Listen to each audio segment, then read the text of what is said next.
These homemade donuts are not only fresh and airy, but they taste so delicious. You can go for any flavor of your choice and you will have a lot of fun decorating them with kids, and they will enjoy them when they are still warm. Here is the step-by-step instruction. We will need 350 ml lukewarm milk, 7 grams vanilla sugar, 1 level teaspoon of salt, 42 grams fresh yeast. I dissolved the dry yeast by adding 2 tablespoons of lukewarm water, 2 tablespoons of sugar. Mix it well, set it aside for 5 to 10 minutes. It's ready when it forms many small bubbles. And then 120 grams sugar. Grate 1 lemon. Make sure to remove only the yellow part of the skin only.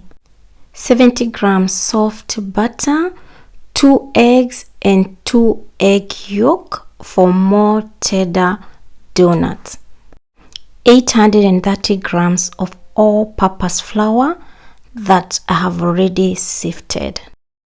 I will start by adding our dissolved yeast, then our flour, the milk and sugar, followed by vanilla sugar, salt, and the lemon zest.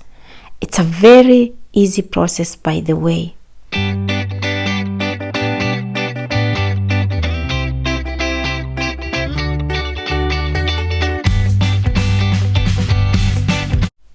I will use the stirred mixture, but of course you can use your hands.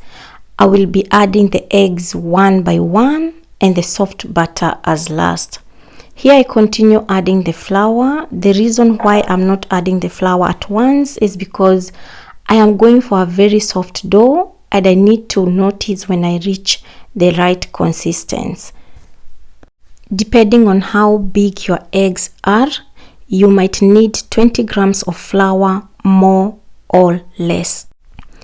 Here we go, a very soft dough. If you are kneading this using your hands, you might be tempted to add more flour.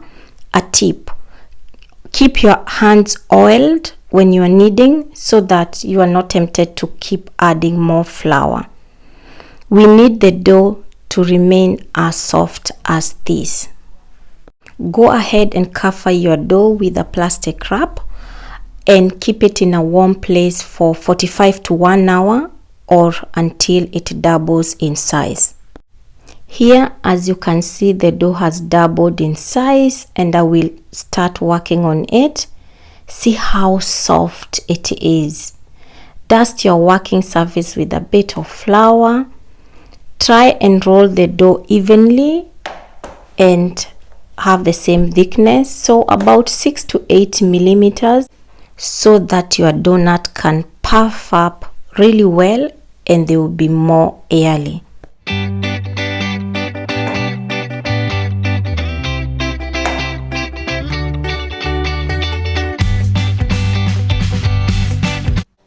You can cut them using anything round, but using this donut cutter made it very easy since it cuts the hole in the middle at the same time.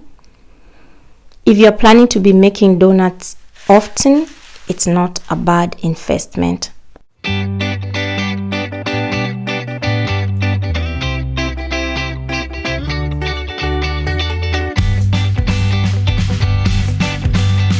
Reshape and reroll your dough until everything is done. Here is a tip of what you can use if you don't have a donut cutter. Use anything round like a glass. So 8 centimeter in diameter is perfect, and use another smaller glass. Here I used a champagne glass that has a diameter of 2 centimeter and it will also work perfectly. Just note that it should be sharp so that you can be able to cut your dough in a nice round. Place the donuts onto the parchment paper, leaving some space between each donut. Yes, they should not touch each other. Cut the parchment paper around the donut. You will see later how easy we will place them into the hot oil without deflating them or losing their shape. Awesome, right? For best results, let them rise again for 45 minutes and cover them so that they don't dry. Preheat your oil and check the temperature. You should see many bubbles floating but not bubbling too much. Then your oil is right. If the oil is this hot, they will end up being so dark or even burn, and they will not cook inside. Carefully put your donuts into the hot oil. Remove the parchment paper. Fry each side until golden brown. They will puff and float. Drain the donuts on a paper towel to avoid them from being so greasy.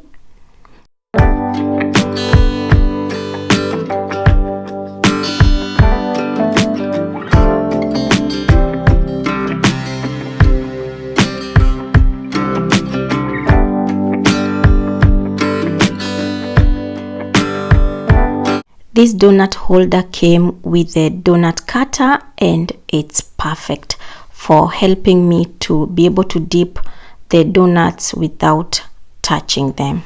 For the chocolate donut, melt 100-gram chocolate in a water bath. When it's completely melted, add another 100 grams.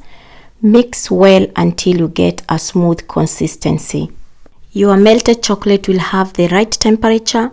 Dip your donuts, and there we go.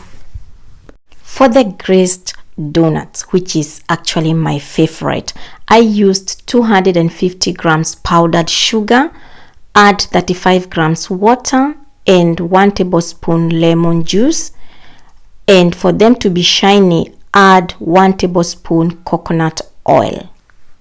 I can't wait to have a bite. Or just make it easy and roll them in granulated sugar or powdered sugar, and you will enjoy these ones too. Now the fun part, topping them with sprinkles. You can take any sprinkles of your choice. My kids enjoy these ones. It's that easy, guys.